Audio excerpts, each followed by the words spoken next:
Hi there, Janet Fritz here for Galaxy Girl Creations. Welcome to my channel and welcome to another day of Kit Conspiracy. Today I'm actually using the kit from last week, which is our Pretty Little Studio Good Vibrations collection. And I know this is coming out like the same day I'm releasing a kit share for next week, but I wanted to go ahead and use it for this particular layout, which is for Stretch the Sketch, and I'm doing a double pager. This sketch is from Rochelle Spears, and I really liked it. I like all of the circles across the center and everything, but my problem is I have a lot of photos and had to print them small because I had so many. So it doesn't go so great with this particular sketch because her photos are clearly much larger because they take up a quarter of the page. She has her photos as the main elements to create that kind of a grid background, and my photos are just too small. They just do not work with it because there's a lot of stuff going on in the photos, and to get as many as I needed on this page, it just did not work. So you're going to see that I finished this layout and I absolutely cannot stand it. So I'm going to tear the whole thing apart, but I'm going to show you the process of what I did in case you wanted to see that. If you don't want to see it, fast forward and you will get to where I tear the whole thing apart and start over. I do still end up using these squares that I'm creating to create this grid, but I think the problem is because I was going with like this zigzag instead of, as you see it here, where the yellow and the blue are next to each other, which kind of just makes like a rainbow arc. I go back to the zigzag because of the way that I stitched those squares together. I actually did a zigzag stitch on them to hold them together, and then I took a bunch of the other papers and I'm using my punches, I think I've got a 3, a 3.5, a 2.5, a 1.5, and a 2-inch. And so I'm just cutting those up into smaller pieces to create these circles that I think are going to go across the center. The photos are of this little guy that I take care of, and he is at his gymnastics class exploring, and they have a really low high beam. That sounds weird. It's not a high beam, balance beam. It's a balance beam that is really low to the ground that the little tiny guys can go on. And so he's playing around on that and trying to go over it, and he falls on his head in one of them, and on the other one he kind of flips over and falls on his back. Now the ground is all padded. This is like the perfect place for him to explore and try these things because there's a lot of padding. And so I kind of give him a lot more leeway when we're at gymnastics to kind of make these kinds of mistakes, because I feel like the injury is going to be a lot more minimal than if he's trying it at, say, the park or like on a curb or something like that. So I am also going to use a wood veneer piece that is from MK, and it says I do all my own stunts, and I thought that was perfect for this. It is from her April release, and so I'm going to use that, and I think it's just going to go wonderfully with this. And you can see here it's kind of getting really busy with all of these photos, and the reason I have my photos split out the way they are is they are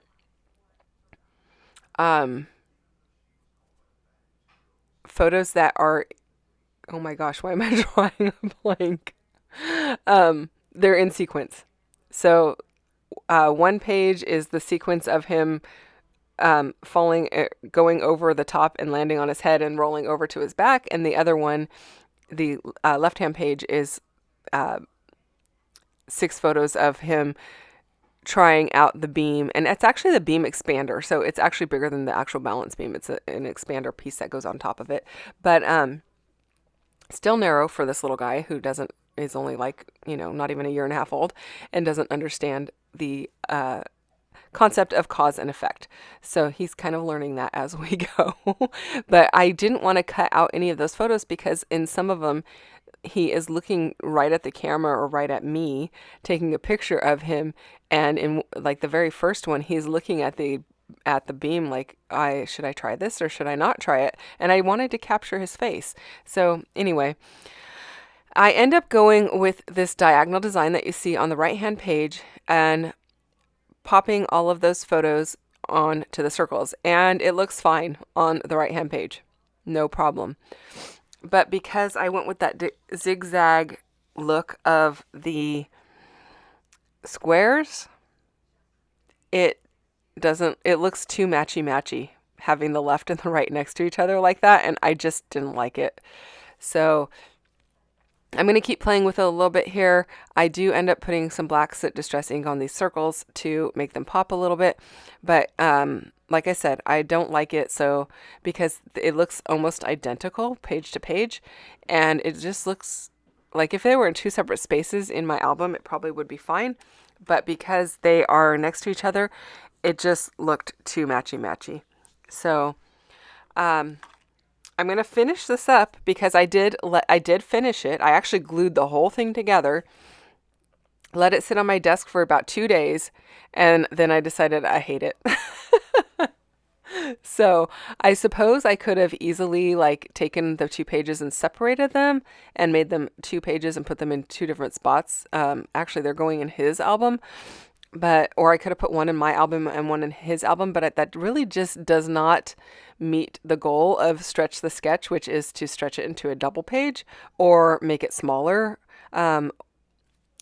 Basically alter it so it's not a 12 by 12, and that would have just been me making 2 12 by 12s. So to honor the concept of Stretch the Sketch, I am going to, like I said, dismantle and start over.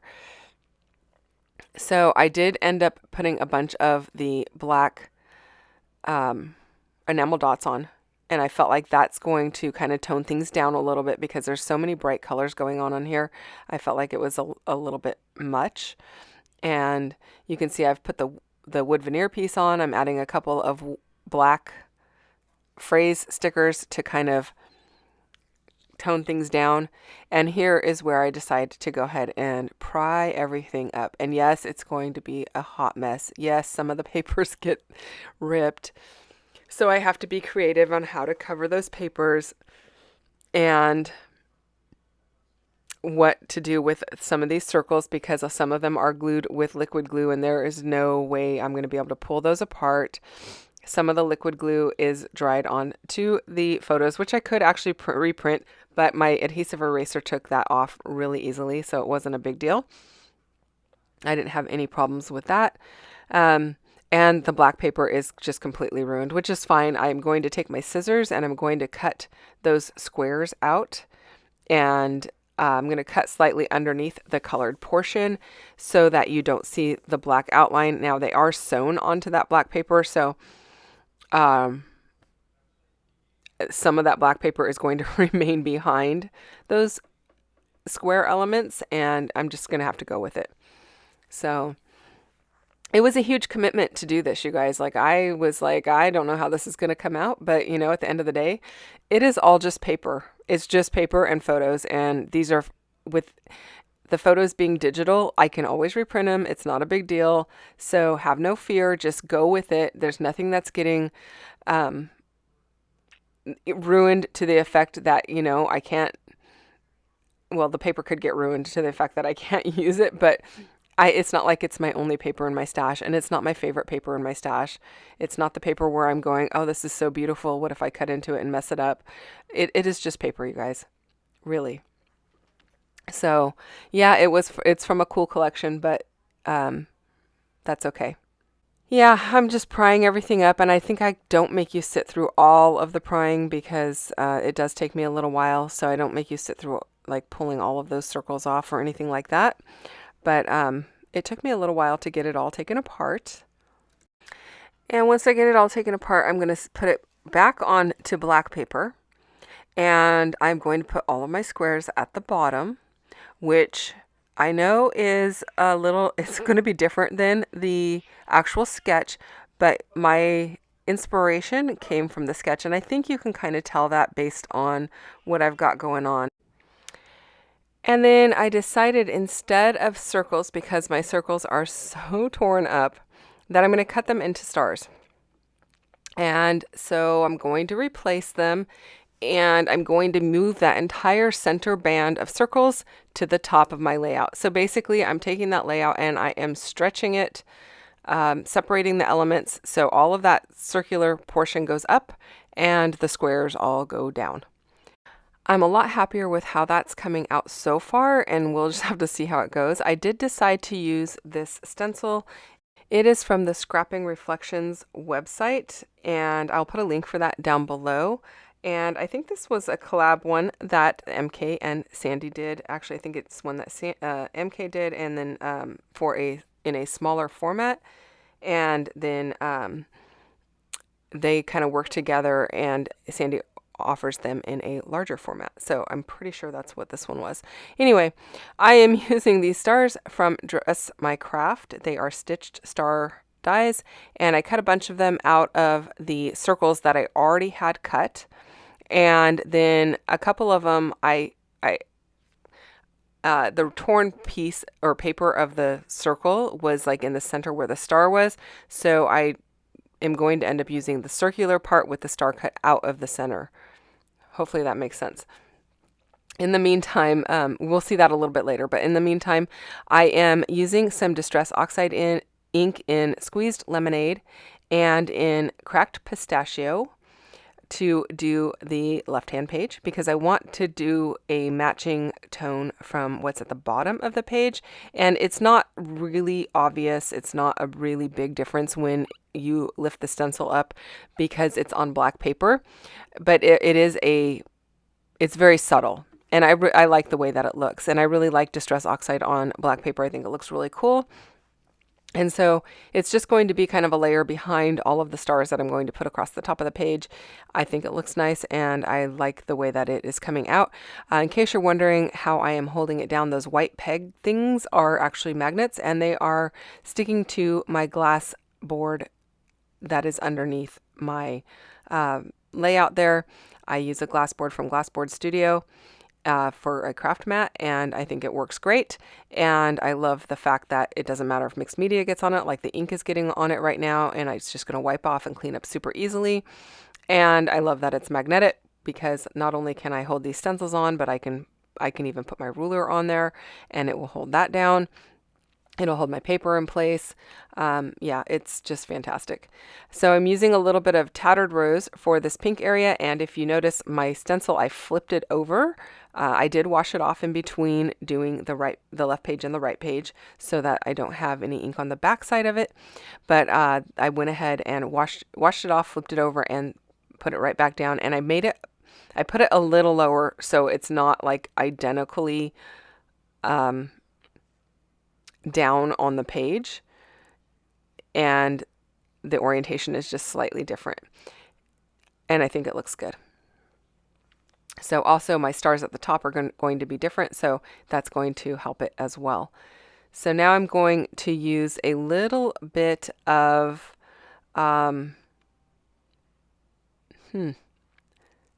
iced spruce. Sorry about that. I was like, is this weathered wood? No, it's not. It's iced spruce. And it matches the lighter color of the blue at the bottom. And so I thought that worked really well. And there you get to see all of it kind of showing. And now I'm going to go ahead and layer up my stars. And placing my stars took me a little bit of time just to kind of make it look like it was a little bit haphazard, but not, you know, you want things to look haphazard, but you don't want them to look, you want to intentionally place them, I guess is what I'm trying to say. So here is one of the circular pieces that I cut a star out of. It's probably used right up at the top. And then I'm going to keep the circle. I just backed it with some black paper so that I can use that. And that's going to give me a little nod to the circles that are in the sketch. I think that looks really good.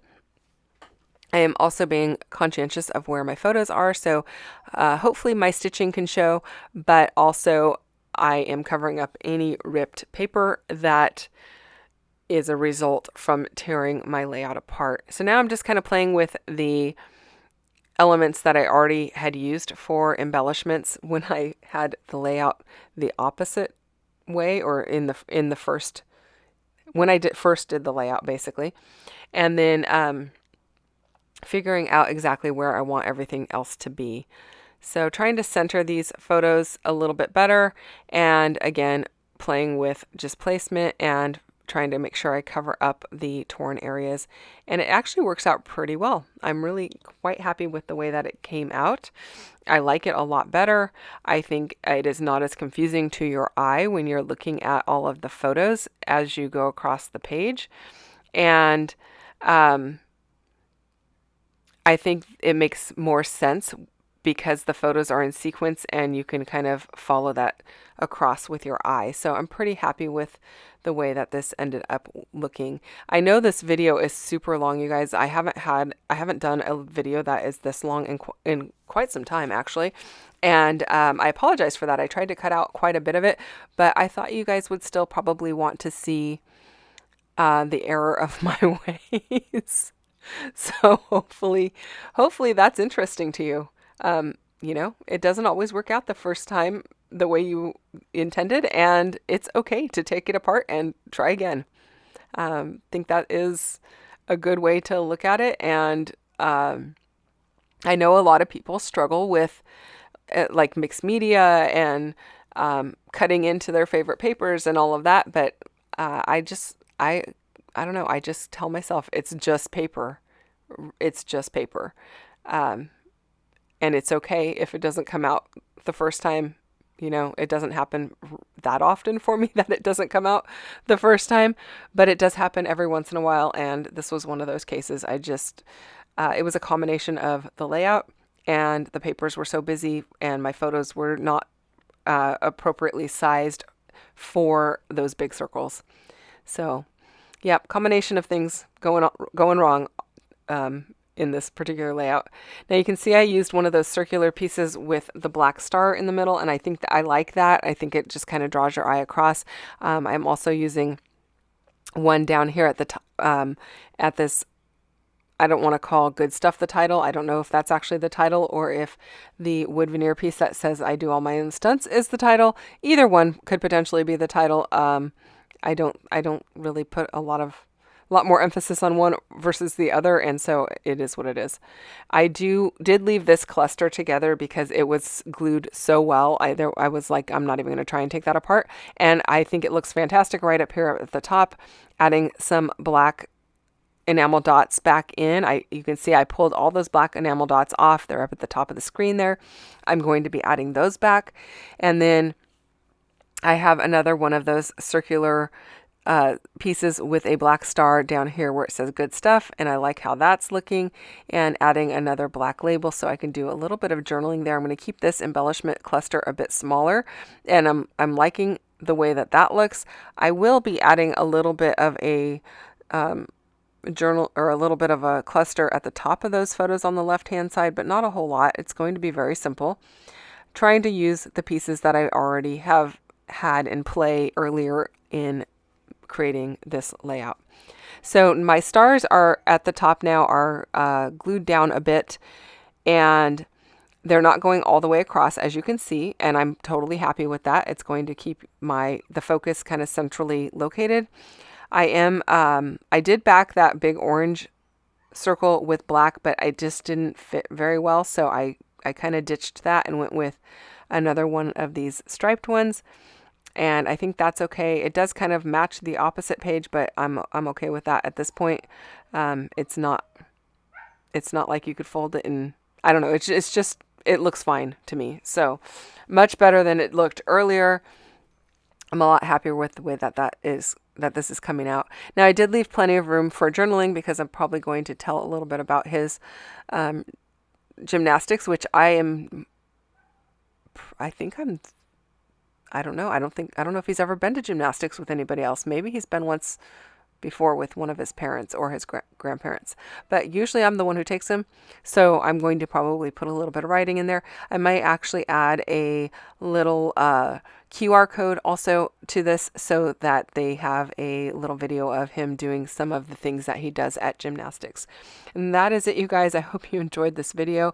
If you have questions or comments, leave them down below. Don't forget to check out the playlist, or not the playlist, the links down below for everyone else playing along with Stretch a Sketch, because there's going to be a lot of good inspiration there for you. And don't forget to go check out what MK is doing on her channel today, which I know she's playing with Stretch to Sketch, so it's probably going to be a double pager or something smaller than a 12 by 12. And I think she's using the Good Vibrations collection as well, and we will both be back tomorrow with another video using next week's kit, which is Midnight Garden from Photoplay. See you then. Bye-bye.